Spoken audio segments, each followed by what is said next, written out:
진행되고 있는 상황이고 거의 뭐 됐다고 봅니다. 저는 이제 거의 끝났지 이제. 네. 실질적으로 끝났어요. 그러니까 그리고 그거 아셔야 돼요. 뉴 올드 오더가 완성되려면 마지막에 뭘 해야 되느냐? 사실은 그게 미국을 잡아야 돼.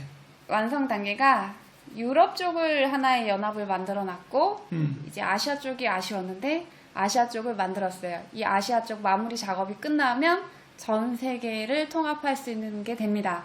이제 국제사회로 회귀를 하면서 그걸 지금 그 그림을 그려서 움직였더라고요. 이제 거의 다 됐다. 거의 끝났어요. 네. 그래서 저도 그때 얘기했잖아요.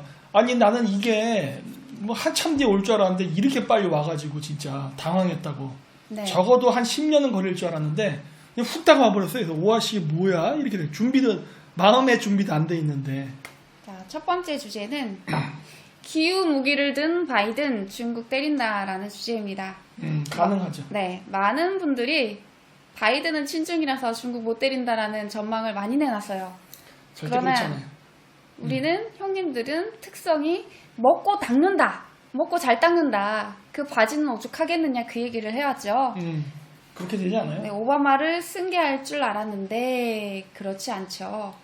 이게 2021년 1월 19일 기사예요.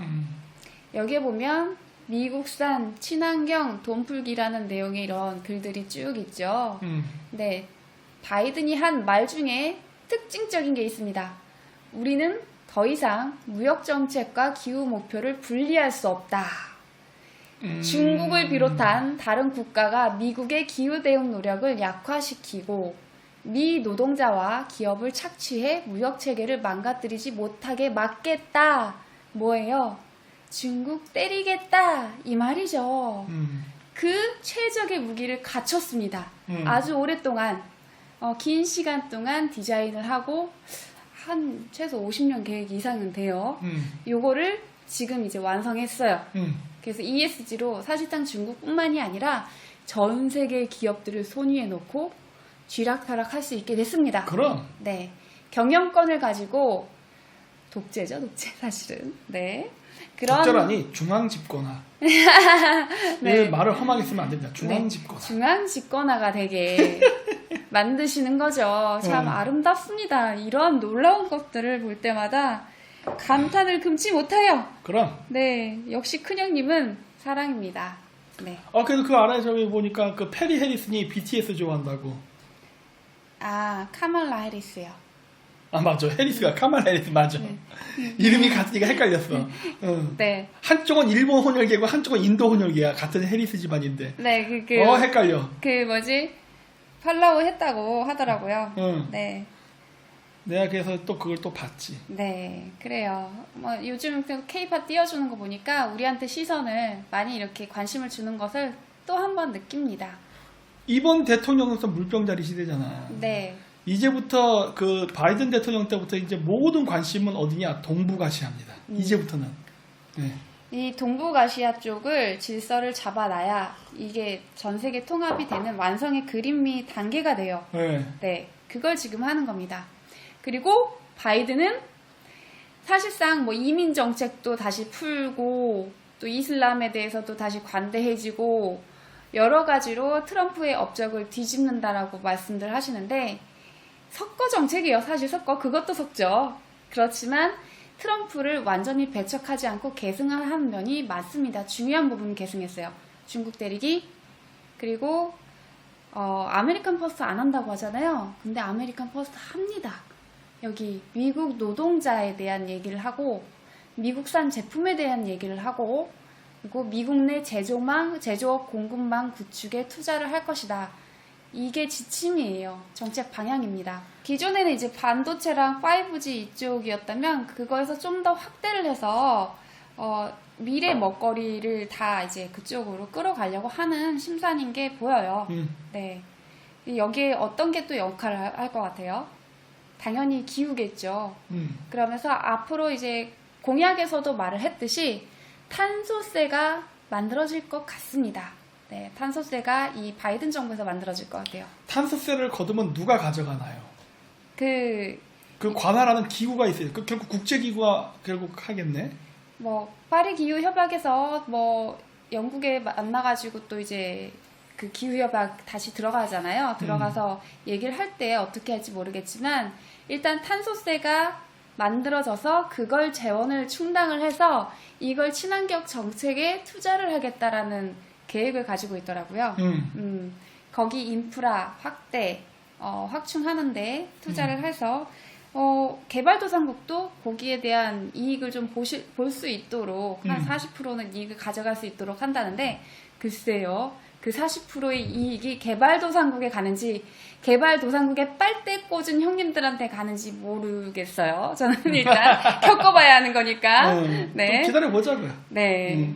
어차피 바이든은 공약으로 이걸 들고 나왔기 때문에 뒤집으려고 누가 이렇게 반발할 수가 없어요. 그걸 등에 쥐고 당선이 됐기 때문에. 미국 우선 기조는 계속 이어진다. 그러니까는 트럼프의 아메리칸 퍼스트랑 그리고 트럼프의 중국 때리기는 그대로 이어왔다는 얘기예요. 가장 핵심이죠, 이게. 그리고 여기에서 사실상 트럼프 정부에서는 반대를 했었던 기후에 대한 부분도 플러스돼서 섞여버리는 거죠. 그렇게 해야 완성이 되는 겁니다, 이 그림이 사실은. 네. 그리고 앞으로 이 미국 우선 기조가 계속 이어지게 되면 탄소세까지 만약에 만들어지게 된다면 한국 기업들한테는 사실은 불리해요. 그렇지만 중국한테 제일 불리하죠. 수출 경쟁력이 하락되기 때문에 그것에 대해서 아마도 우리나라 이제 3%법도 여당 단독으로 처리하지 않았습니까? 네, 그렇게 해서 경영권도 외세에 흔들리게 되는 이런 모양새를 갖추게 됐는데 이렇게 되면 한국 기업들이 빠져나갈 확률이 매우 커집니다. 이번에 바이든이 대통령 되자마자 거의 그 시기에 이재용 부회장 구속한다고 했죠? 네. 그리고 또 엘리엇이 지금 벌써 난리치기 시작하죠? 네. 뭔가 그림 딱 보이지? 그렇죠. 이거 엘리엇이 드디어 들어오는구나. 들어와 있지만 확실하게 들어오는구나. 대신에 그거 아세요? 이거 뉴스는 안 가졌는데 엘리엇이 홍콩에서는 지금 떼고 있습니다. 네, 홍콩은 그렇게 좋지 않을 거예요, 전망이. 왜냐면 중국이 이제 홍콩을 잡아먹으니까 이제 그걸 상징적으로 홍콩을 패줘야 중국이 원래 금융허브로 썼던 곳이 홍콩이기 때문에 타격을 받을 수가 있어요. 근데 엘리엇이 마침 뺀다는 뉴스가 나왔습니다. 찾아보세요. 있습니다. 그리고 이제 ESG 하면은 뭐 여성, 성소수자, 소수인종 계층에서 최소 2명 이상 이사를 선임을 해야 된다는 지침도 있기 때문에 이건 아마 약간 전 세계적인 기업에 타격을 많이 줄 것 같습니다. 맞아요. 네, 특히 일본이랑 한국 많이 피볼 것 같아요. 특히 일본. 일본 많이 피보지. 네, 그럴 것 같아요. 거기는 워낙 이게 깐깐한 걸로 제가 알고 있어서 고민이 많다는 뉴스를 접했어요. 일본이 저출산 고령화가 있어 단카이 주니어가 아직 남아있고 네. 그 사람들이 만들어둔 사회 분위기, 그러니까 회사 내 분위기가 사내 문화라는 게 있단 말이야. 네. 있기 때문에 그거 못 바꿔. 쉽게 바꿀 수가 없어요, 그게. JP 모건의 제임스 설리번 아시아 증권 리서치 대표가 이런 얘기를 하더라고요. 경기 부양책 규모가 예상보다 2배 이상 높대요. 그러니까 예상보다 원래 예상했던 것보다 경기 부양책으로 돈 미친 듯이 찍어내겠다는 거 아니야? 그냥 쉽게 얘기하면은. 규모가 예상보다 2배 이상 높다. 이 얘기는 뭐예요? 미국의 경제 성장률이 정전보다 상향된다는 얘기죠. 0.7%포인트 상향을 시킨다고 합니다. 그래서 이번 부양책으로 미국 경제 성장이 촉진이 기대되는 만큼 아시아 신흥시장에서 다시 미국으로 돌아올 가능성이 매우 높다. 기업들이. 그리고 시장의 중심이. 저는 이걸 어떻게 읽냐면 아시아 신흥시장에서 부흥을 막 할 거지만 그가 쏙 빼가지고 미국에 갖다 놓겠다로 해석이 됩니다. 그렇게 할 거야. 네. 그래서 우리도 요거에 대한 대비를 할 수 있도록 각자 많은 고민을 하시길 바랍니다. 요거 아까 말씀드렸던 탄소세에 대해서는 정부 차원에서만 얘기하는 게 아니에요. 바이든을 지지했었던 기업가들, 탄소세 등 제한 논의, 요게 22일 기사입니다. 바이든을 지지하는 기업가들이 2조 달러 규모의 청정 에너지 인프라 투자 재원 마련 방안으로 탄소세 도입을 포함한 1년의 제한을 논의하고 있다. 아마도 이건 국제기구에서 한 군데서 이렇게 모아서 처리하기보단 각 국가마다 할당된 어떠한 정부 차원의 세제 도입을 아마 마련하게 하지 않을까 이런 식으로 해석이 되네요. 그 뭐지? 네. 저걸 보니까 옛날 때 우리나라 기업들이 일본에 수출을 못했던 게 연상이 돼요. 그게 무슨 말이냐면은 그 우리가 일본하고 무역을 하면 항상 무역 적자를 봤어. 일본은 수출을 하는데 한국에 우리는 네. 일본에 수출을 못해. 그 왜 못했느냐? 그 일본에 항상 그 문제점이 뭐였냐면은 그 프라자 합의 이후에 그 엔고 때문에 네. 엔화의 가치가 높아서 가격 경쟁에서 여러 가지 문제가 있었어요. 그래서 일본 애들이 한 게 품질 개발이었어요. 품질 개발을 통해서 가격 그 높은 가격을 극복하는 걸 했단 말이에요. 네. 근데 한국은 그때 당시에 이제 개발도상국이었기 때문에 뭐 무슨 놈의 품질이야 그냥 작동만 되면 되는 거지 그런 식이었잖아요. 그러다 보니까 어떻게 됐느냐? 일본이 한국으로부터의 수입을 줄이고 자신들의 물건을 많이 팔기 위해서 그 진입 조건을 정말 까다롭게 했어. 근데 문제는 일본은 다 해. 근데 한국 기업이 일본 거를 그 표준을 따라가잖아? 그건 단가가 무지장 올라가 버려. 그렇겠죠. 못하게 되는 거야, 그러니까. 그래서 많은 한국 기업들이 일본의 수출을 포기하고 미국이라든가 다른 데 수출을 했다고. 근데 지금 미국이 하는 저 짓거리를 보면은 옛날 때 일본이 썼던 방식이랑 비슷한 것 같아요. 결국 뭐야, 환경이라는 요소로 해서 까다로운 환경 조건을 제시하는 건 뭐 탄소세, 뭐 이런 걸 다 지켜야 그 제품을 수입하겠다. 네. 결국 뭐야, 미국이 옛날 때 그 중국하고 한국하고 무역할 때도 손해를 봤던 게 가격 경쟁에서 졌던 거거든. 네. 근데 그 가격 경쟁에서 밀리는 부분을 상쇄할 수 있는 게 환경이야. 이 환경 기준 안 따르면 너희 제품 안 사. 이런 거거든. 너희 제품 나도 안 사지만 다른 사람도 못 못 사게 할 사. 거야. 그렇지. 그거예요. 그 이거는 조건에 들어오라야. 네. 이제 요 범위가 국가 간 1대1에서 피해갈 수 있는 게 아니라 전 세계적인 모든 기업이 지켜야 될 규범이 되는 겁니다. 오바마 때는 의회에서 합의가 이루어지지 않았고 트럼프 때는 트럼프 대통령이 반대를 해서 도입이 무산됐었던 걸로 나옵니다. 그러니까 트럼프 대통령이 이제 전 대통령이 됐죠. 안 될 만한 그림이 딱 있었던 거예요. 그렇지. 네, 요게 걸렸던 거죠. 이게 환경으로 얘네들이 돈 벌려고 인프라를 다 깔아놨는데 이걸 안 하면은 얘네들이 지금 만들어놓은 틀이 깨지는 거거든. 네, 그리고 뭐냐면 요런 자세를 취함으로써 한 발짝 물러서고 미국이 미친 짓을 한번 해줘야 중국이 기세등등하거든요. 그리고 올가미에 걸려듭니다. 이번에 걸렸어. 벌써 걸리고 있어 지금. 걸렸어요. 이제 못 빠져나갑니다. 음. 이렇게 잡아놓으면 어쩔 수 없이 미국이라고 하는 그 나라를 껍데기로 쓴 큰형님들이지만 사실은 그 미국의 질서 안에 완벽하게 들어가게 되는 겁니다. 내가 야 싫어하고 빼고 이탈할 수가 없어요. 그렇게 만들어놨습니다. 여기 보면은 아까 네. 여기 그 바이든 지지 기업가들이야. 그러니까 기업하는 사람이 네. 왜 탄소세를 지지할까 하는 거야. 사업하는 사람 입장에서 사실 제조하는데 이산화탄소가 나오는 저걸 왜 지지했을까? 내가 거기 분야에 미리 선점하고 있기 때문에 패권을 쥐고 갈 수가 있으니까요. 자, 그래서 네. 이거는 뭐냐면 일단 미국의 대표적인 뭐 공업 기업들 보면은 뭐 GM, 포드, 클라이슬러 자동차 회사, 네. 그 외 제네럴 일렉트로닉, GE사 같은 이런 것들 있죠. 네. 근데 여러분 이런 미국의 이게 대표적인 제조업이라는 회사 4개가 다 금융회사예요. 제조업을 하지만 네. 거의 금융이 50% 넘어 막. 네. 일단 뭐 금융 쪽은 다 장악이 되어 있고 그거 이제 기업 차원에서만 하는 게 아니라 국부펀드하고 연기금을 이용해서 더 큰 차원에서 국가 주도적으로 자국의 기업들을 쥐고 흔들게 만들어놨습니다. 그래서 해야지. 네, 그렇게 해서 우리나라도 마찬가지로 보시듯이 이러한 일들이 일어나고 있고 전에도 말씀 다 드렸기 때문에 굳이 부차적으로 얘기 안 드릴게요. 근데 중국도 하고 있는 행태를 보니까 자국 기업을 쪼개고 있어요. 네, 그거 누구 손에 갈까요? 지금 같은 시기에. 다 딴 데 가지 그냥. 네. 중국과 안 돼. 그리고 이거는 단순히 제조 경쟁만 하는 게 아닙니다. 앞으로 자동화를 통해서 디지털화가 되잖아요.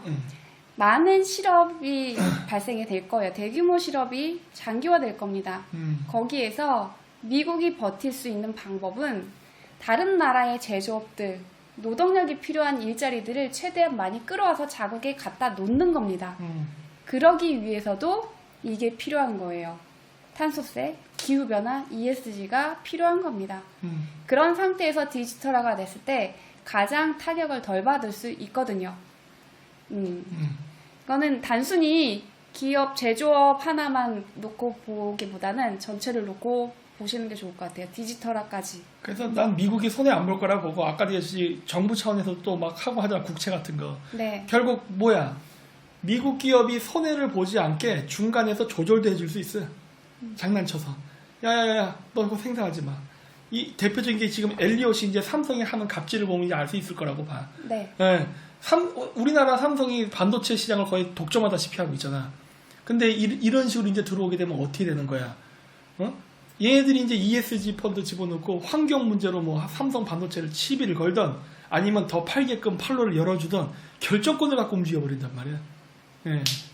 이제 사회이사 선임도 저 사람들이 원하는 사람이 될 거기 때문에 사실상 경영 자체가 그들이 원하는 방향으로 되게 될 것이다 라는 게 보이죠? 예. 네. 그러니까 한국의 제조업도 이제 오너게 아니에요. 제 창업자 죽고 나서 이제 자식 세대에서부터는 네. 이제 그 허수아비지. 예, 허수아비 이제 경영자가 되고 실질적인 관리는 이제 다 이런 애들이 이제 머리 노란 형님들이 와서 이제 할 겁니다. 이제. 자, 이 환경에 대한 것은 우스갯소리가 아니라는 것을 여기에서도 확실하게 알 수가 있어요. 키스톤 XL 송유관 프로젝트 취소 계획 업체 제로 탄소로 선회 무슨 말인지 아시죠? 이거 그 바이든이 취임을 하고 나서 행정명령을 통해서 캐나다와 미국을 잇는 키스톤 T 송유관 프로젝트를 취소하겠다고 했어요. 그 계획을 그렇게 했는데 여기에서 뭐 반대해가지고 시위를 하고 막 이게 아니라 이 업체 자체가 이미 이걸 계획에 대한 것을 작년 8월부터 이걸 대비를 이미 다 해놨더라고요. 뭘 대비래? 어떻게? 철수할 대비? 아니요. TC 에너지 관계자들은 부분 건설된 송유관 운영을 위해 당장 태양열, 풍력, 배터리 전력 사업에 17억 달러를 투자를 계획을 하고 노조 인력도 채용해. 근데 이 노조 인력 채용이 2020년 8월부터 4개 노조와 관련 협약을 체결해서 이미 진행을 해놨어요. 그러니까 이거 대비해놨단 얘기예요.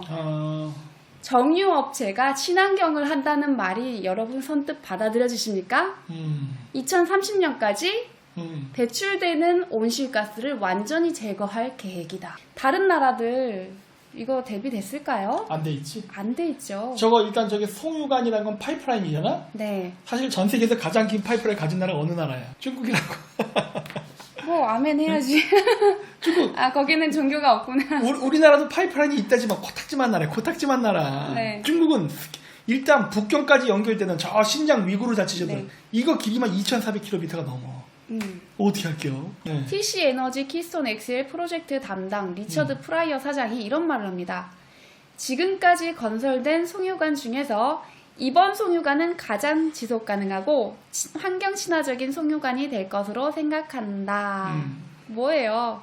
이 사람들 이미 요거 딱 타겟으로 해서 만든 거 아닙니까? 그러면 서로 때리고 뭐하고 한 것은 어떻게 보면은 여기서 방향 잡기 위한 하나의 과정이었을 뿐이고 실질적으로는 사업의 선두에서 다 가져가 있다. 패권 장악을 해놓은 상태다라고 볼 수가 있겠습니다. 토니 블링컨이라고 이제 국무장관에 지명이 된 사람이에요.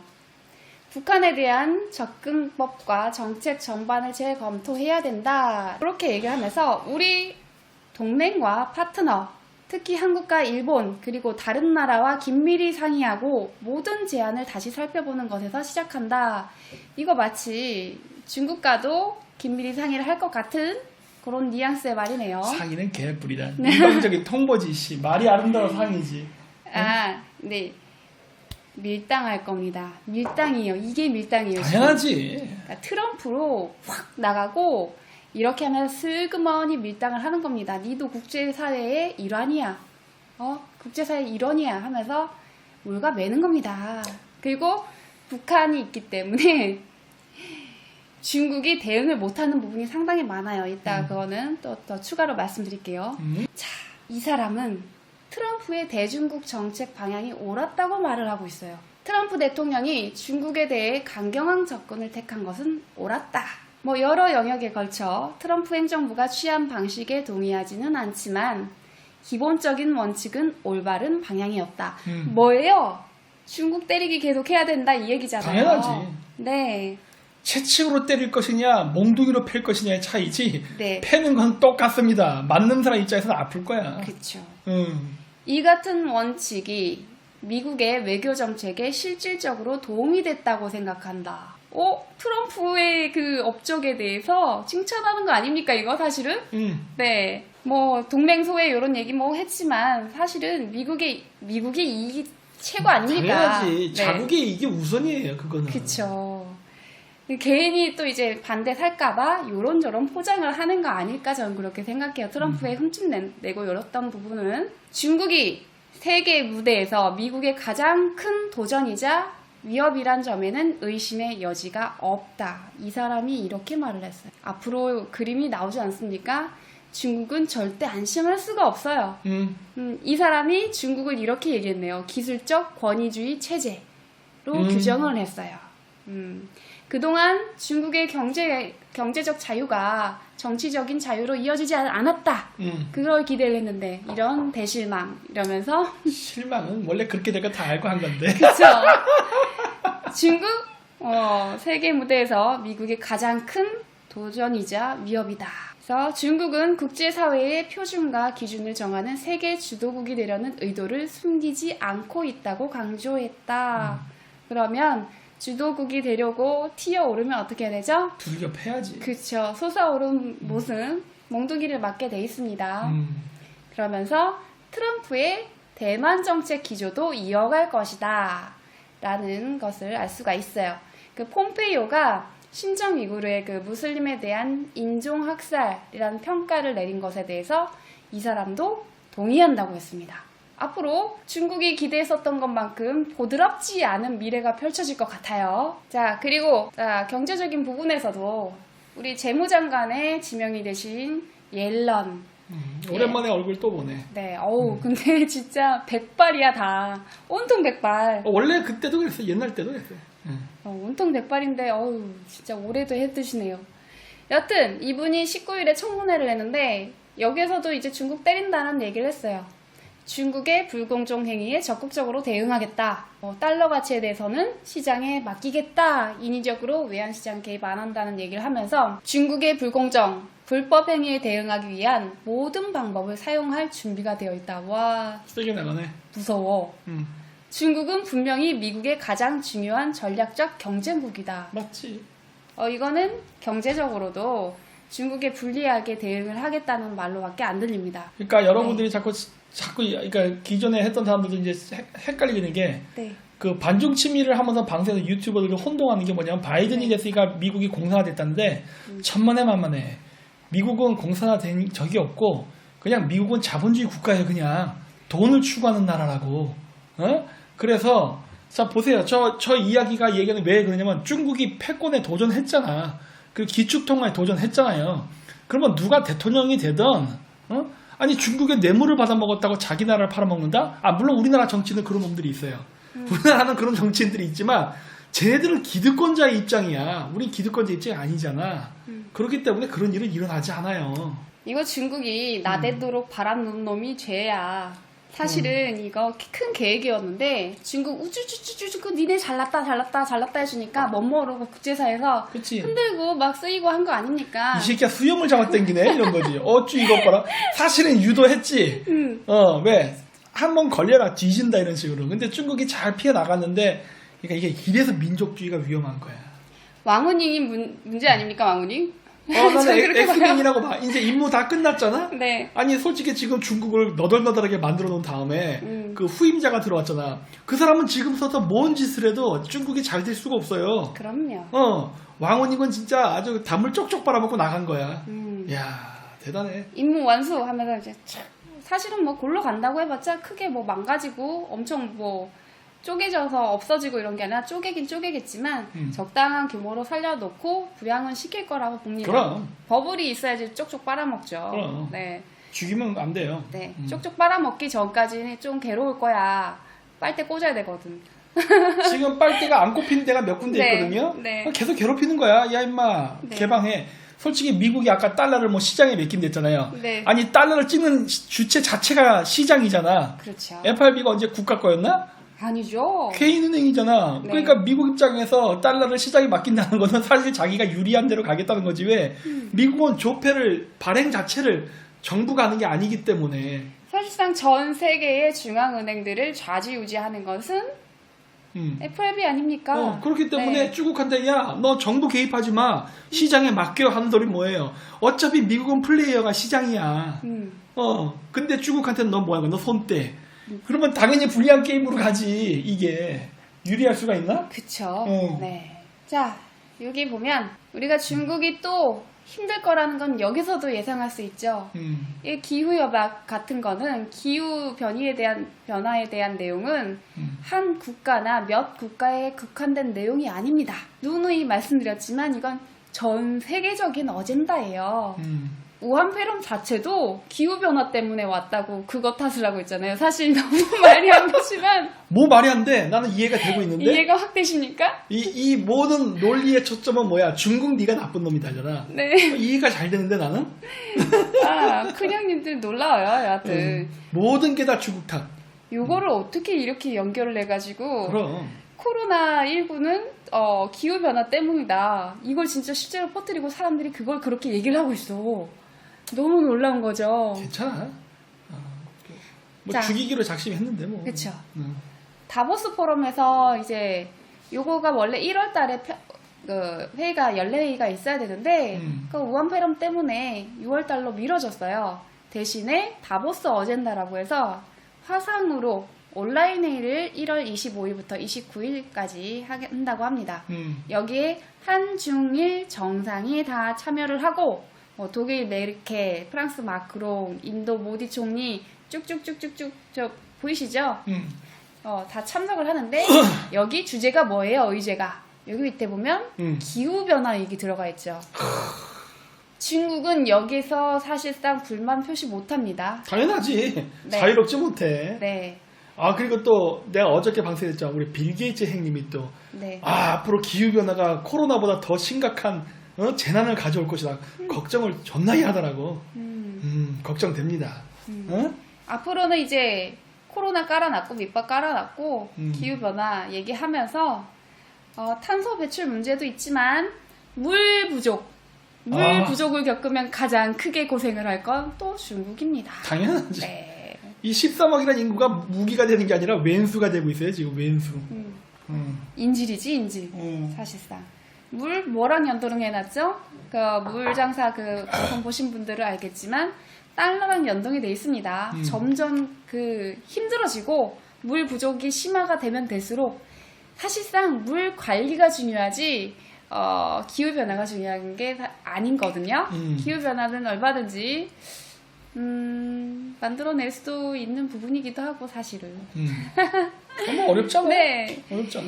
그래서 요거는 얼마든지 쥐고 흔들 국가에 대고 쓸 수 있는 무기예요. 네, 기후 변화라는 것 자체가. 그래놓고 글쎄 난 몰라 하늘이 그랬는걸? 그렇지. 네, 그래버리면 끝나거든요. 그래서 미국이 그 빌 게이츠 형님이 환경에 대해서 기후 변화에 대해서 걱정을 할 때 네. 중국도 지금 기후 비 내리게 하는 그 무기라든 시스템이나 이걸 지금 강화한다고 하잖아. 네. 아 중국도 지금 아는 거지. 아 내가 이렇게 당할 수 있구나 하고. 근데 그런다 해도 될까? 안 되죠. 그러면 그럴수록 더 힘들어질 거예요. 네. 그리고 이 기후 변화 자체는 디지털화하고도 관련이 있고 왜냐면 이제 친환경으로 가야 되니까. 그렇지. 친환경으로 가서 이분들이 원하는 지속 가능한 발전 그거에 아주 중요한 핵심이기 때문에 중국은 앞으로 여기에서 벗어날 수가 없고 이건 국제기구에 참여한 순간 정해진 운명이다. 중국이 본인들이 방어할 수 있는 어떤 보호할 수 있는 대응을 못해요. 왜냐 내가 국제사회에 기여를 할 거야 라고 나섰기 때문에 뭐냐면 미국이 트럼프 때 국제기구에서 훅 빠졌어요. 그러면서 거기에 친중 인사 뭐 말이 많았지만 중국의 입김이 커진 듯 했단 말입니다.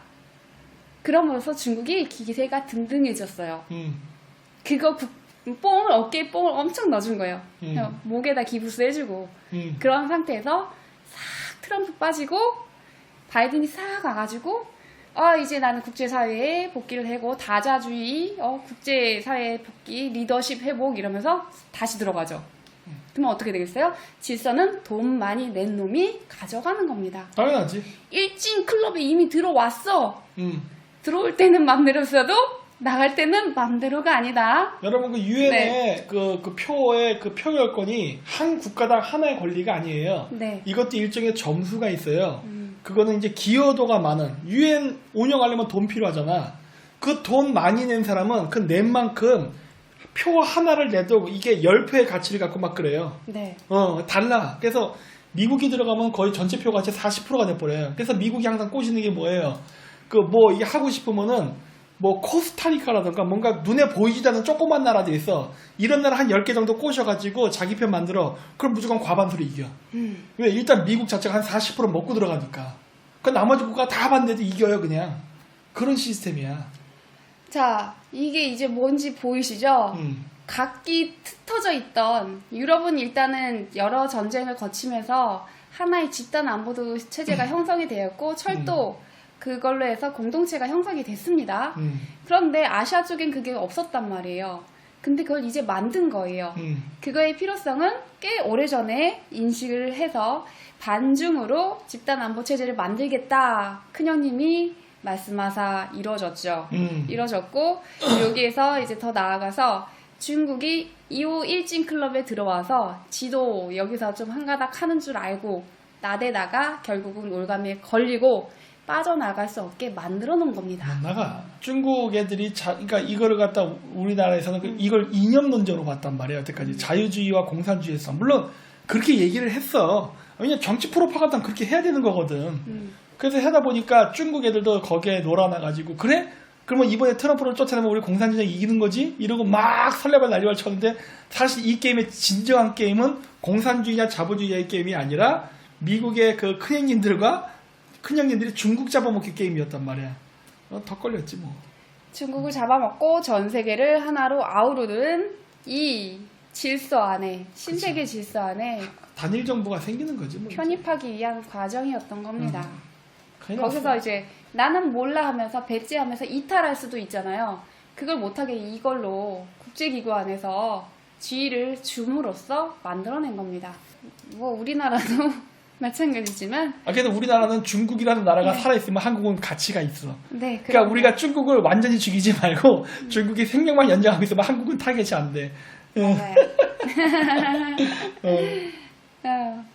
다음 주제 북핵과 미국의 동북아 질서라는 주제로 얘기를 나눠보도록 하겠습니다. 자, 아까 말씀하셨듯이 문재인 대통령이 이번에 인도태평양 질서를 언급을 했어요.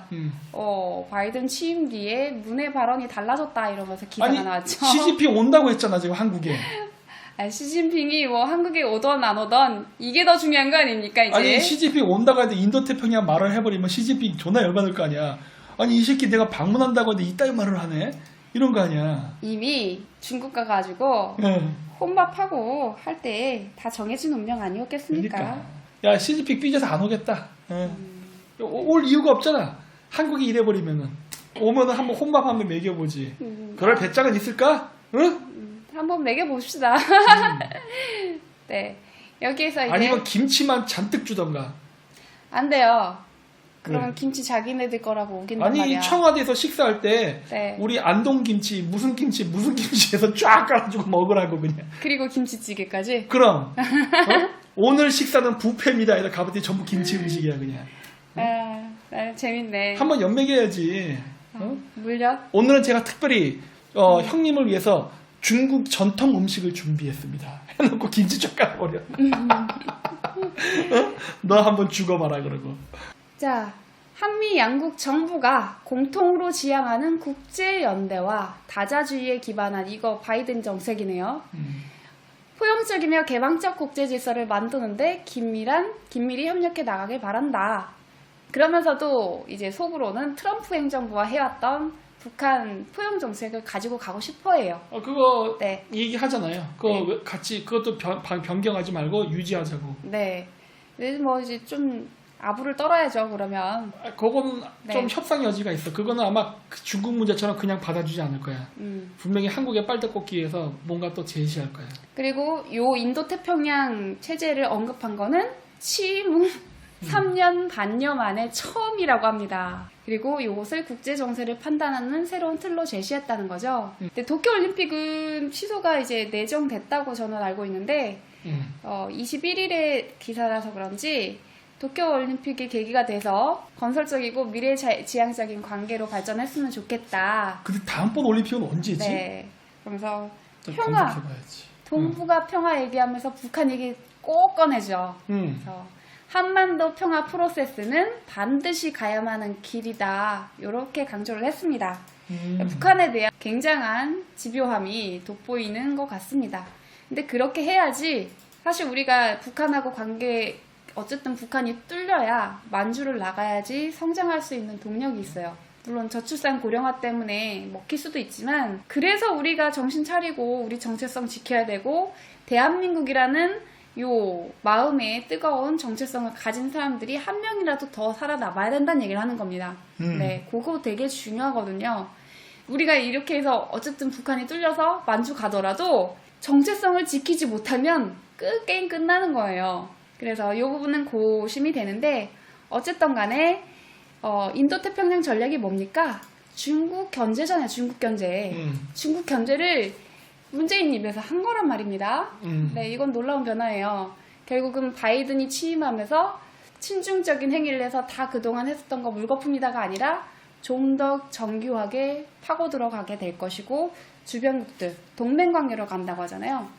그동안 미국이 단독으로 때렸다면 단독으로 때리는 게 아니라 이제는 주변국들까지 다 합해서 북한 문제 때문에라도 같이 갈 수밖에 없어요. 그거 노린 거예요? 이거 노린 거예요? 이거. 그렇지. 네. 북한 문제 때문에 코 껴서 질질 끌려다닐 정권은 좌파 정권밖에 없어요. 그거 노린 겁니다. 그렇게 해서 결국은 미국의 질서 안에 동북아가 다 들어오게 되는 거예요. 자, 북한의 핵 때문에 한미일 삼각공조가 유지된단 말입니다. 그러면 중국은 야 북핵 때문이라는데 북핵 때문에 사드도 설치하고 북핵 때문에 뭐도 하고 사드는 좀 반발이 심했어요. 그런데 요거를 깰 수 있는 그레이트한 어떤 명분이 없단 말입니다. 북핵 때문에 북한이 이걸 유지하고 있는 이상은 저 한미일 삼각공조랑 이 중국 주변으로 해서 군사 배치하는 걸 막을 수가 없어. 막을 명분이 없거든요. 그러니까 북한의 행위 자체가 아이러니하게 반중이야. 네. 자, 요걸로 해서 했는데 이중구조가 되는 거죠. 여기서 인도태평양 전략까지. 이중구조로 해서 압박이 들어가는 겁니다. 그리고 6월 달에 G7 정상회의에 우리 게스트로 초대됐어요. 의장국이 이번에 영국이네요. 영국이고 한미 정상회담도 할 것으로 보인다고 합니다. 만나가지고 뭔 얘기 하겠어요. 그럼. 네, 북한 얘기하면서 중국 얘기도 하면서 야 어떻게 하면 우리가 이렇게 해서 중국도 잡아먹고 니네도 윈윈할래. 요 얘기하겠죠. 우리가 네. 원하는 거는 남북 통일, 네. 뭐 하여튼 연방제, 하여튼 네. 뭐 그런 거 아니에요? 그거 해줄 테니까 내가 시킨 대로 해. 이런 식으로 하겠지. 중국을 철저하게 잡아 족치는 쪽으로 갈 것이다. 그 방법이 트럼프처럼 굉장히 요란하고 강경하고 막 핵펀치 날리고 이런 게 아닙니다. 핫하고 막 어그로 막 끄는 이런 게 아니라 교묘하게 뭔가 이상한데 하면서 끌려가서 뚜까 맞는 거예요. 그러니까 네. 그 삼국지에 비하면은 그 트럼프가 여포였다면은 지금 저기 저 바이든 같은 게 약간 선공 같은 캐릭터야. 뭔가 잘 안 보여.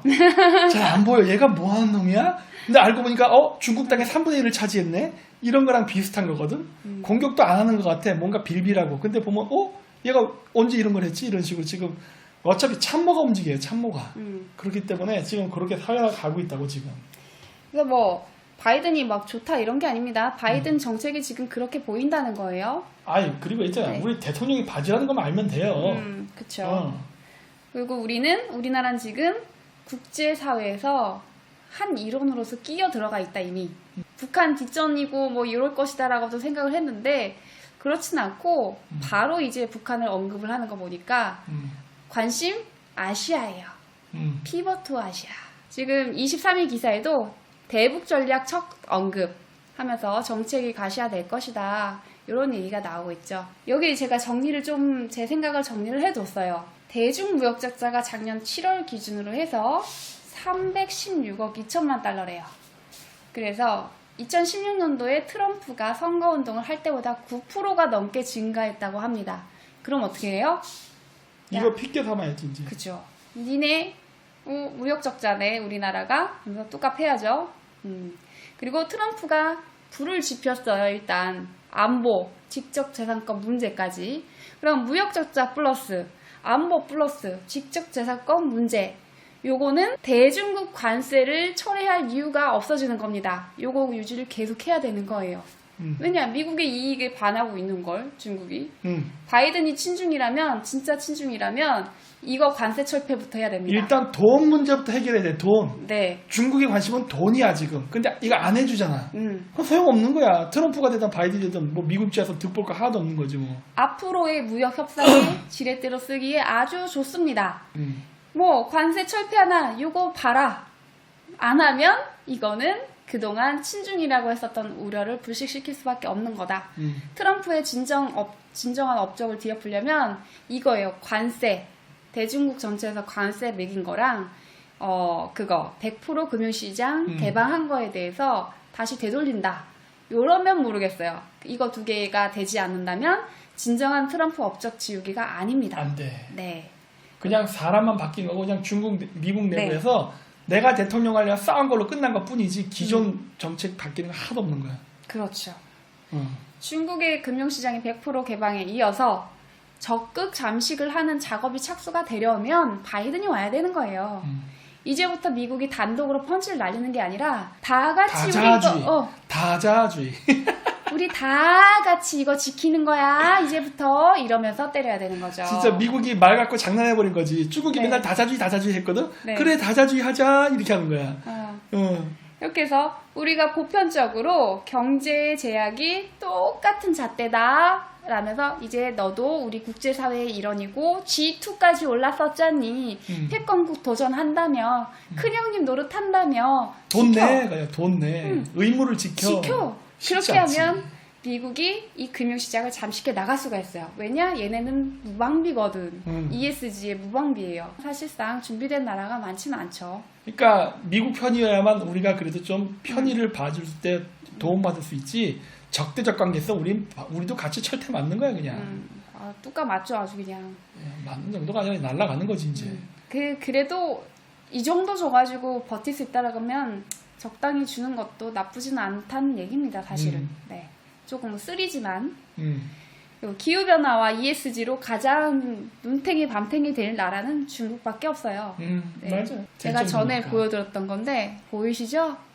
이거 그 EU 연합 그 공식 홈에서 2018년도 기준 걸 가지고 온 거예요. 미국은 과거에 비해서 그래도 많이 줄였어요. 많이 줄였어. 네, 엄청 줄였어요. 중국 압도적으로 1위죠. 전 세계 30% 이상의 CO2 배출을, 이산화탄소 배출을 하고 있는 나라예요. 원래 옛날 때 내가 2007년도에 카자흐스탄 갈 때만 해도 미국이 중국보다 높았어.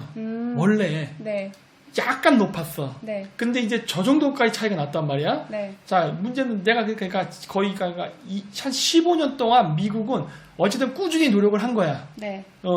이산화탄소 배출을 줄이기 위해서. 뭐 이산화탄소가 뭐 빙하를 녹이는 관계가 있다 없다 그건 별로 중요하지 않아요. 왜? 이건 정치적인 행위니까. 그렇죠. 그러니까 어쨌든 그런데 끊임없이 줄여왔는데 중국은 안 줄였어. 근데 미국은 지금 요 상태에서도 패권 국가잖아. 네. 이 정도 해놓은 상태에서도. 근데 중국은 앞으로 저거를 미국만큼 절반을 줄여야 된다는 소리야? 그럼 중국 경제가 버틸 수 있을까? 못 버텨요. 못 버텨. 네. 뭐 이제 또 협상에 따라서 적당히 또 살려주긴 하겠지. 왜? 숙주를 죽일 수는 없거든. 대신에 어마어마한 이권을 결국 가져오겠지 또. 그걸 노리는 거죠 사실. 어마어마한 이권을 갖고 와. 왜냐? 이걸로 중국을 죽이진 않아요. 대신에 이제 영혼까지 탈탈 털어가겠지. 이분들은 죽이는 걸 원하지 않아요. 그 유목민적 사고라고 해야 되나? 그런 게 있다면서요. 그것처럼 다 식민지 만들어 놓고 조공무역. 나는 가만히 있어도 뿅 알아서. 니네들이 알아서 제도적으로 딱 마련되게 돼 있어서 시스템적으로 돈이 계속 들어오게끔 만드는 거. 들어오게 만드는 거예요. 네. 요걸 하는 겁니다. 네. 중국이 이렇게 압박을 받아서 힘들어지면 질수록 들어가서 빨대를 더 큰 걸 꼽을 수 있기 때문에 이거 그림은 당연히 큰형님들한테 이득이고 중국한테 불리하죠. 중국은 아플 수밖에 없어요. 유럽 장악했고 미국 장악했고 미국이랑 껍데기 가장 좋잖아요. 가장 장악이 잘 돼 있고 요거 시스템 이용해가지고 전 세계 다 주물럭주물럭 할 수 있는데 굳이 딴 데로 가겠습니까? 가도 멀티만 하죠. 컴밴드 센터. 세계를 다스려본 나라였기 때문에 수천 년 동안 중앙아시아 때부터 이 노하우가 있지만 아니 중국이래 봐야 솔직히 문화혁명 이후에 독립한 한족들이 뭘 알아? 이거 또 이게 원래 하던 짓으로 돌아가는 거 아니야. 노예. 원래 하던 짓으로 돌아가는 거라고 지금. 그들이 이거 중국을 먹게 된데도 아마 이유가 있을 겁니다. 더 우월하고 더 똑똑한 자들이 중국을 점령했다면 먹기가 힘들었을 테니까 네 아마 그렇게 만들지 않았을까라는 생각도 들어요. 자 여기 보면 그 요 표지에 이코노미스트지 표지예요. 이게 작년 11월 21일 거거든요. 여기 보면 딱 상징적이죠. 다자주의 그리고 동맹관계. 근데 미국이 한국의 팔목을 잡고 있는 거에 대해서 의미를 많이 두더라고요. 발목을 잡았죠. 도망가면 뒤져. 네. 네. 이제 중국 견제를 하는 데 있어서 단독이 아닌 동맹으로 압박을 한다는 건 확실하게 저기서 보여줍니다. 왜냐? 여기 내용 뭐 있어요? The China Strategy American Is. 미국이 필요한 중국 전략이란 내용에 이런 그림이 있는 겁니다. 뭐 끝말 다이지.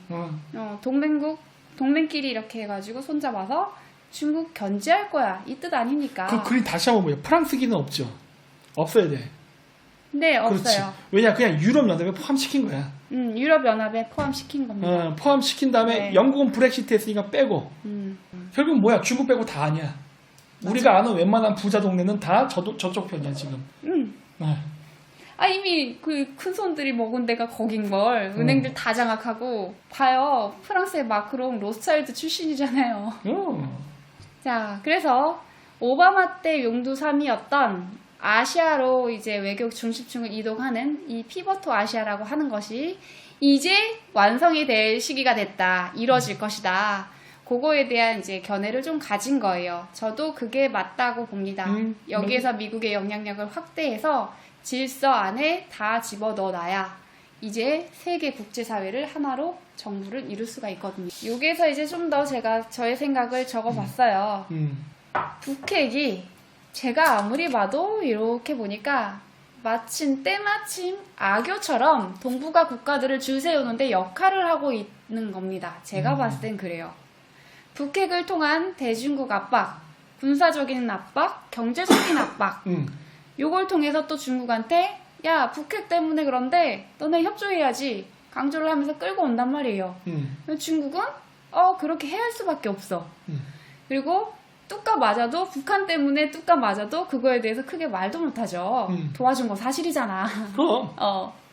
그리고 한국과 일본이 반목을 하면서 단결을 못하게 만들어놨는데 반일정서 이거 해가지고 미국의 조율을 받는 구조 큰형님이 너네 둘 다 에이 조율해줄게 하면서 나서잖아요. 항상 이 구조도 북핵이 있어서 명분이 확실해지는 거예요. 한국과 일본을 쥐고 너네 우리 북핵 때문에 뭉쳐야지, 우리 공조해야지, 우리 미국의 안보 라인의 한 축이 되어야지, 린치핀이 돼주고 뭐 해줘야지 이런 얘기 못 하잖아요. 근데 북핵이 있었기 때문에 이게 가능한 겁니다. 미국이 가장 원하는 건 뭐예요? 한국과 일본이 단결을 해서 패권에 도전하는 것을 막고 그러면서도 얘네들을 내 휘하에서 하나 내 수족처럼 움직이고 싶어해. 근데 그걸 하고 있는 게 북한이 있어서 가능한 거죠. 북한이 있어서 그 미국의 서열 안에, 미국의 동북아 질서의 서열 안에 넣을 수가 있는 겁니다. 그리고 동시에 한국과 일본을 주축으로 끼고 인도태평양 전략을 구사를 해서 중국을 견제하는 이중군조가 완성이 되는 거죠. 북핵은 해결하기가 매우 어려워요. 단시간에 해결할 수 있는 구조는 아니고 그거 이제 트럼프 정부에서 완전한 비핵화를 요구를 했는데 사실상 그렇게는 어려울 것 같고 전에도 이제 누구야 오브라이언이 저 자세로 나올 때 제가 말씀드렸던 거는 아마도 저렇게 되면 선 비핵화가 아니라 일단은 종전 선언부터 하고 동결 수준으로 갔다가 스냅백이라는 조건을 이제 어느 정도 조건을 마련해 놓은 다음에 그거 지키는지 보면서 진전을 시킬 것 같다. 평화협정이 끝이니까 평화협정 가기 전에 어느 정도의 조율을 하고 비핵화를 거기서 노리지 않겠느냐라고 말씀드렸는데 이제 바이든 정부예요. 바이든 정부면 여기서는 이란 핵 동결에 다시 회귀를 하겠다라는 얘기도 나왔잖아요. 네. 그런 걸 봤을 때는 물론 이제 비핵화에 대해서는 의지가 있는 것으로 얘기는 합니다만 동결부터 갈 가능성이 매우 높아요. 네. 그러니까 현실적인 관점에서 문제를 해결해 나가야 되거든. 그러니까 물론 비핵화는 목표예요. 네. 하지만 단기적 목표라는 것도 있는 거든. 전략과 전술. 그래갖고 내가 이번 기간에도 이거는 없어지지는 않겠다 싶어 지금. 왜냐면 북한이 원하는 그 확실한 뭔가가 없어 지금 현재까지도. 그럼 북한 포기 안 해요. 그리고 북한이 있어줌으로써 얻는 것도 있습니다. 그러니까 지금처럼. 그러니까 미국도 그냥 북한이 굳이 저렇게 고집을 부린다면 저 상태를 전략적으로 이용하자는 쪽으로 지금 하지 않나 싶어요 지금. 자, 그렇게 되면 우리한테는 많이 위협적이에요. 많이 위협적입니다, 사실. 좀 불안한데 어쨌든 간 예측은 전망은 그렇게 보인다라는 겁니다. 그리고 이렇게 인도태평양 전략으로 중국을 견제하고 더군다나 플러스로 한미일 삼각 공조를 북한이라는 존재가 있어서 깨부술 수가 없어 중국은 요거를. 이렇게 해서 이중 구조로 해서 중국을 견제하니까 중국이 숨을 쉬겠습니까? 못 쉬겠습니까? 못 쉬지. 못 쉬죠. 힘들어 지금. 네. 중국 많이 힘들어요 지금. 그래서 분리해서 나가고 싶은데 이게 함정의 마수에 걸려들었어. 그동안 중국이 국제사회에서 뭐가라도 되는 듯이 대접을 좀 받아가지고 돈 써가면서 돈 쓰는 맛을 본 거지. 그러면서 내가 큰형님이다 하니까 예 형님 하는 놈들도 있고 얼마나 단꿈을 꿨습니까? 돈으로 길들였기 때문에 돈을 네. 안 주면 돌아서요. 중국의 대규모로 선교사도 갈 수 있게 될 거야. 여태까지 종교 탄압했잖아. 네. 어려워져. 근데 그 기독교가 나는 지금 관점을 보는 게 기독교를 보는 게 아니야. 난 이슬람을 보고 있어. 이슬람 애들이 중국에 들어가서 이슬람을 퍼뜨릴 때 중국 정부가 어떻게 할 것인가. 전에 제가 이슬람이 될 것 같다라고 말씀드렸잖아요. 네, 이슬람 벌써 이제 오바마 때 한 차례 전 세계에 퍼뜨렸는데 이번에도 이제 거기에 대해서 느슨하게 풀어주고 있는 게 보여요. 그리고 중동에서 뭔가 조짐이 조금씩 보이는 게 물론 뭐 여러 가지 평화적인 걸 트럼프가 마련을 해놨지만 오히려 그게 더 대립관계로 만들어 놓는 방향을 만들어 놨습니다. 그래서 중동에서 문제가 생겨서 거기에서 전쟁이 나거나 하면 난민들 싹 또 퍼지겠죠. 오바마 때처럼. 그럼 어디로 갈까요? 무주공산을 제일 먼저 공략해 나가지 않겠습니까? 물론 전 세계로 다 가겠지만 그 중에 하나는 자기네 이슬람이 무슬림들이 탄압받는 신장 위구르에서 탄압받잖아요. 그렇죠? 거기 가가지고 왜 안 하겠습니까? 하지. 나 같으면 하겠는데 그러니까 내가 쟤네들이면 갈등을 부추기려면은 네. 일부러 무슬림 신장 위구르 자체에 이슬람이 있기 때문에 네. 이슬람 종교가 만약에 왜냐면 신장 위구르 자체가 이슬람이 아니에요. 우량하이 몽골 자치주라는 데도 있고 그다음 네. 회족도 있어. 회족 자치주라는 데도 있는데 이쪽 약간 감승석 쪽으로 치우쳐 있어요. 그러니까 중국의 중앙 지역 쪽으로. 네. 근데 이런 지역도 회교 지역이기 때문에 만약에 이제 중국이 금융시장 개방하고 이제 인권, 국제사회에 이제 참여하기로 했잖아? 그럼 이제 인권 문제 생각해야 돼. 근데 그 얘네들이 그럼 우린 신장 위구르 문제 얘기 안 할게. 우린 종교만 집중할게 하고 가지만 이슬람 종교라는 것 자체가 이게 분리가 안 돼. 그렇게 되면 어떤 일이 벌어질 수 있느냐면 지하드가 일어난다고. 어쨌든 간에 이슬람이 판을 치게 될 것은 기정사실인 것 같고요. 그게 중국에서도 먹힐 것이다. 바이든이 오바마 때처럼 풀어주는 기조로 가고 있기 때문에 네, 그 말씀을 드릴 수 있고요. 그동안 1대1로와 그리고 타국 정치, 심지어 미국의 선거까지 개입을 했다. 그리고 영향력을 행사를 했다. 국제기구에서 돈으로 지위를 상승시키면서 많이 갑질했죠, 사실. 많이 나댔지. 전 세계에 영향력을 행사하면서 우쭐우쭐 대다가 이제 그 올감에 딱 걸려들었고 전 세계가 중국을 미워하게 됐어요. 반중으로 똘똘 뭉쳐서 반중 집단 안보 체제를 구축을 하게 됐습니다. 플러스 알파로 인권 문제까지 더해져서 뭐 어디에서도 지탄을 받을 수밖에 없는 입장입니다. 악의 축으로 찍혔죠. 그리고 미국은 그걸 무기로 해서 중국의 금융시장을 개방을 시켜놨어요. 100%로. 그리고 관세, 그리고 각종 경제 제재. 여기에서 또 깨알같이 북한이 중국하고 서로 내통해가지고 어떠한 규제를 어기고 유엔 제재를 어기고 해서 땡큐지. 그걸로 해서 받은 제재까지 땡큐고. 얹어서 이런 것들을 얻어냈죠. 중국이 이렇게 까부는 동안 사실상 몰랐겠지 스스로들 이거 알았을까 과연. 국가정보국장에 이분이 됐어요. 에브릴 헤인스라고 해서 여성 최초의 여성이 됐습니다. 미국 역사상. 근데 이렇게 되면은 미국의 첫 CIA 국장 지나 헤스페 이 여자끼리 서로 보고받고 하는 거죠. 근데 국가정보국장 여기가 뭐 하는 데냐면 미국의 정보 그 기관 16개의 보고를 받는 곳이에요. 필요는 9.11 때 요때 정보 교류가 안 됐기 때문에 필요하다 해서 만들어진 기관이죠.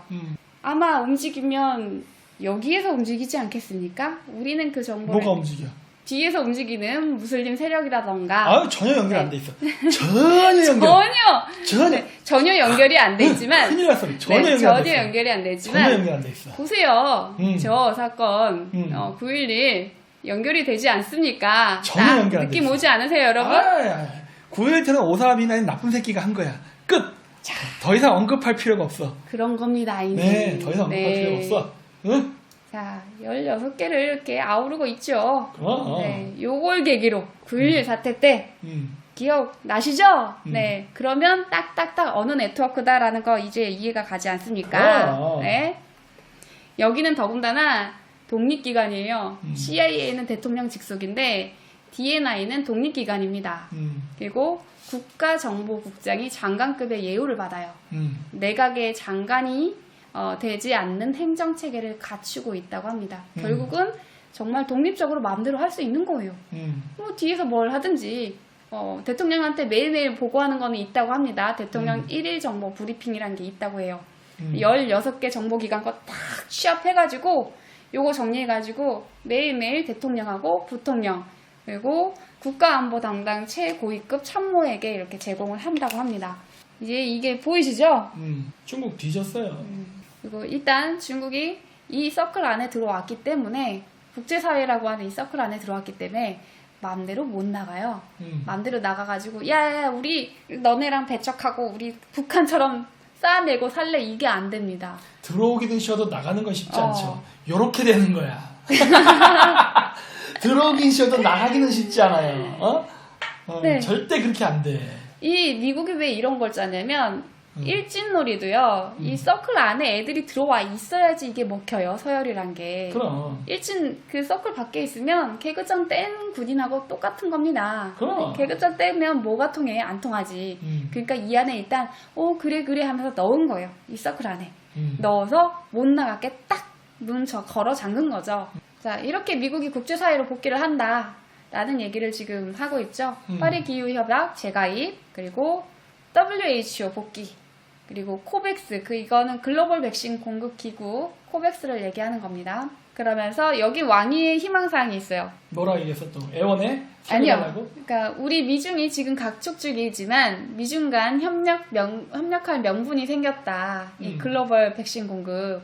네, 물론 미중 간 협력할 얘기는 생겼지만 거리는 생겼지만 그 눈높이가 똑같은 게 아니라니까. 아니야. 중국은 이미 이 아래 그 발밑에 있으면서 그 질서 안에서 요거를 협력을 하는 거지. 크렘린궁에서도 이런 얘기를 하죠.